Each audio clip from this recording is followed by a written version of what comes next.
akan lokaci.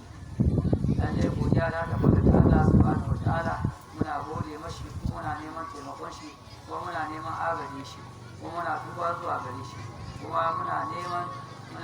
tsari daga Allah ya tsare mu daga sharrin kawunan mu da kuma miyagun ayyukan mu wannan Allah subhanahu wataala ya fitar da shi to kuma wannan Allah subhanahu wataala ya fitar da shi to kuma ainihin wato fitar da shi wannan kuma Allah subhanahu wataala ya fitar da shi to kuma shi ya da shi saboda haka lalle muna godiya ga Allah subhanahu wataala bayan wannan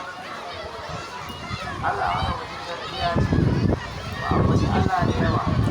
Allah da girma Allah da girma sannan lalle Allah wani wajen gaskiya ce lalle kuma wannan al'umma da su ce ba su zama al'umma da ya ce sai ta yi umarni da kyawawan aiki tana yin wa'azi tana yin hanyar da suna aiki wa bisu bai da na kuma da sulhu tsakanin mutane domin Allah wani wajen gaskiya ce kun kasance al'umma wacce aka fitar a bayan kaza wacce take umarnin mutane da alheri kuma take hana mutane ayyuka na barka kuma na yana da munanan ayyuka sannan kuma ta yi imani da Allah Allah wata gaskiya ce lalle zama kungiya wacce take kira mutane zuwa ga aikin alheri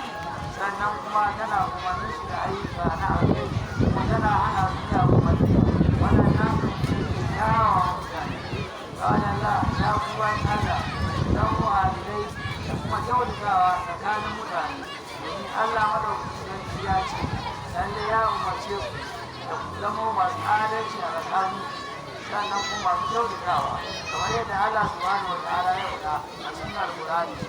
ya ce lalle ku zama masu adalci da kyautatawa da bayar da haƙƙi da makusanci da kuma yin hali da alfasha sannan kuma da hali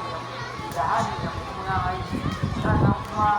da ainihin hana mutane aikata barna irin wacce ake aiki a shi a dinga kashe mutane babu ɗaya da babu saba da Allah su zama da kuma Allah su bada ta'ala zai gafarta domin yan kwantaka irci yan kwantaka ta kamar yadda Allah wani lalle ya kuwa nau'in imani lalle ya kuwa nau'in imani imani da Allah imani da manzon Allah sallallahu alaihi wasallam abu bai da haka wasu kuma ku yau da zaka gane yan kwata ba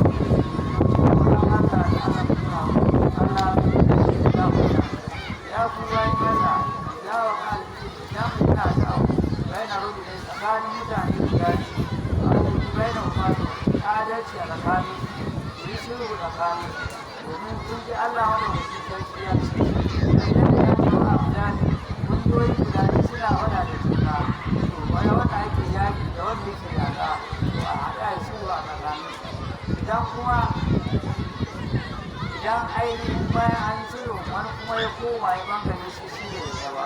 to an ce ku yaƙi wannan da ya bangare ya ce shi bai gaba ya ci gaba da yaƙi da a haɗa ya har ya komo zuwa ga ramar Allah idan ya dawo zuwa ga ramar Allah shi ke idan bai dawo ba to a yaƙi har dai a ci nasara a kai